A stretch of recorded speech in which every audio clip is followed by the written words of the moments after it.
Hello and welcome back to this space. So the topic that I want to talk about today is actually is actually feminine wounds, sisterhood wounds. Why do we hold these wounds deep down? Why do we feel like we need to compete with other women or be on the surface level with them? Like we can't be super vulnerable with other women because we're worried that that woman's gonna turn around and go gossip about us or go start rumors about us. And this is really coming to the surface for a reason. So let's get into it. So ever since I was a kid, I developed this distrust for my own mom because she broke girl code. I had told her that I had a crush on this boy. This is in like kindergarten. And she was friends with his mom and they were hanging out and I was like around them playing and she freaking told her about my crush and made fun of me, saying kind of like, oh, how cute is that? Like little kids and their crushes, type of thing. But to me at the time, that was a huge blow. I was like really taken aback by it. I was like, how could my own mom expose me in this way? Not that this crush was, anything important or whatever. And I was only like 5 or 6 at the time. So then I moved on and I started to notice this competitive presence in female relationships, even from early on, like in elementary school. I remember my best friend and I had a crush on the same boy, and so we ended up having this 3-way relationship with him. But it was always like I always felt this competitive drive to hang out with him more than her and to be more of the center of attention for him more than anyone else. And so there is that competitive edge coming on. And once I reached puberty, I think this is where, because our womb is, I don't even know, it's like expanding itself. Our womb is getting more wise. I don't know what you can really attribute to just that time of menstruation for the first time and like becoming a woman. Like, it's just like your womb is bleeding essentially at this point, and so you're becoming connected to your womb through this act that happens to you every month. And the womb, because it picks up on so much energy and it's the space of like no thing, like you can't create anything from your womb when you're connected to it, especially like check in with your womb and see, do I have the capacity to birth this? Can I put this out into the world and really consult with the womb?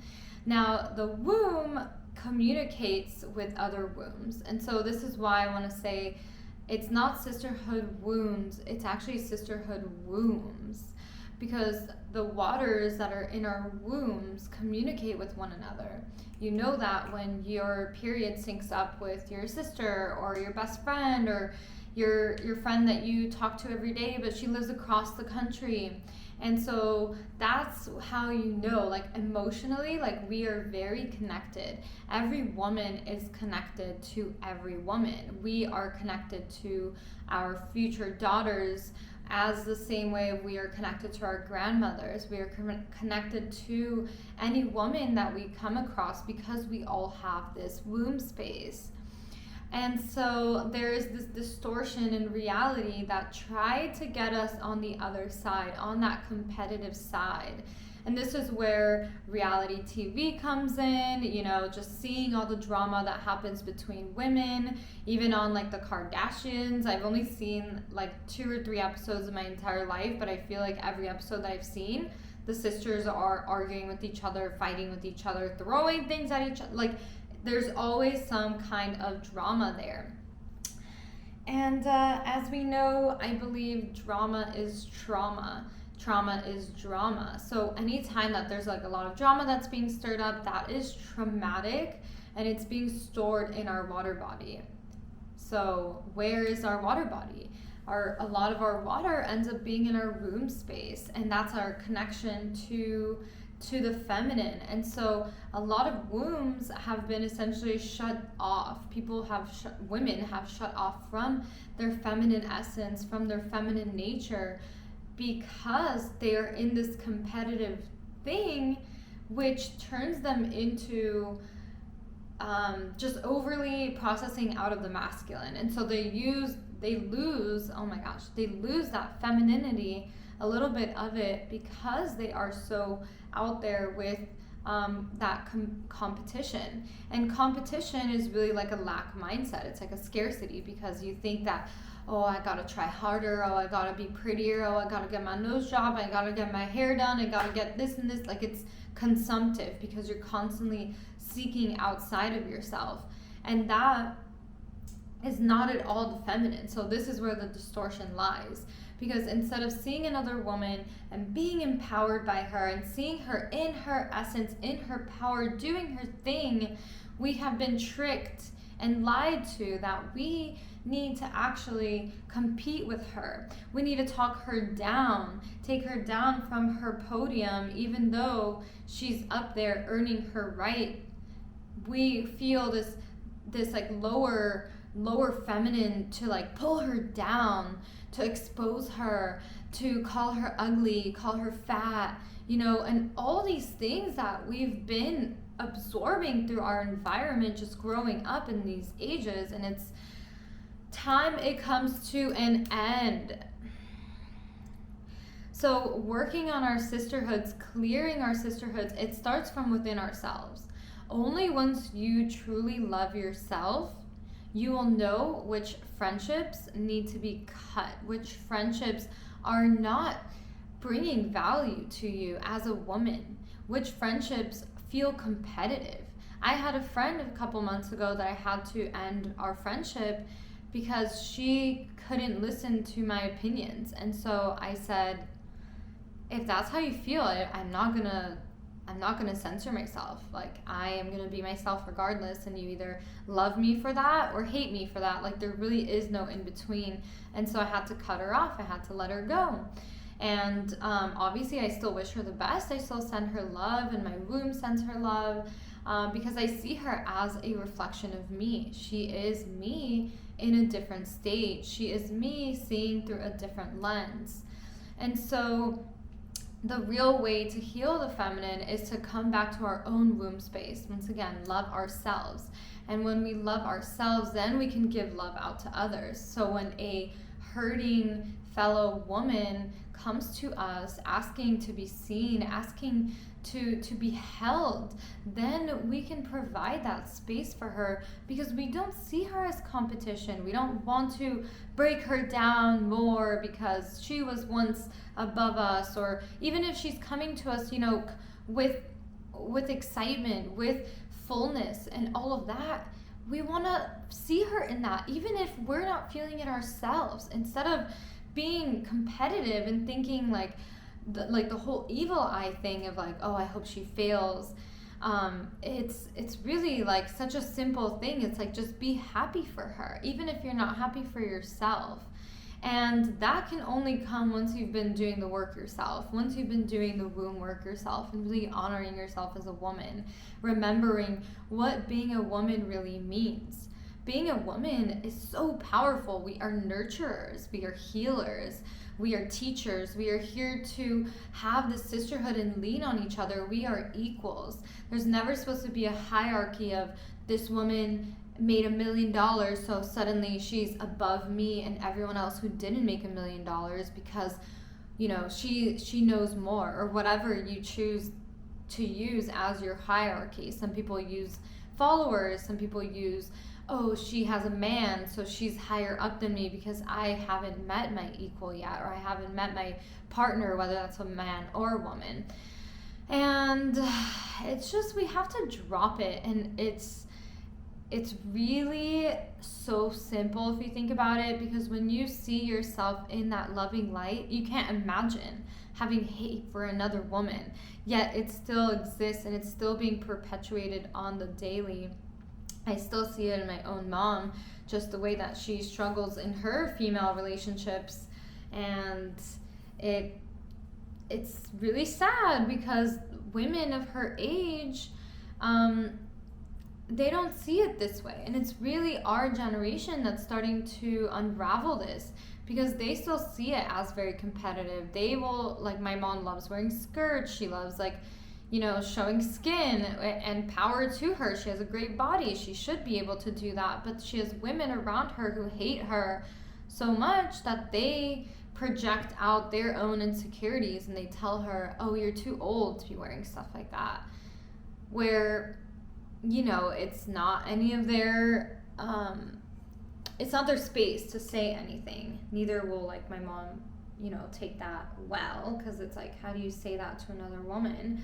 But that's exactly what we are clearing.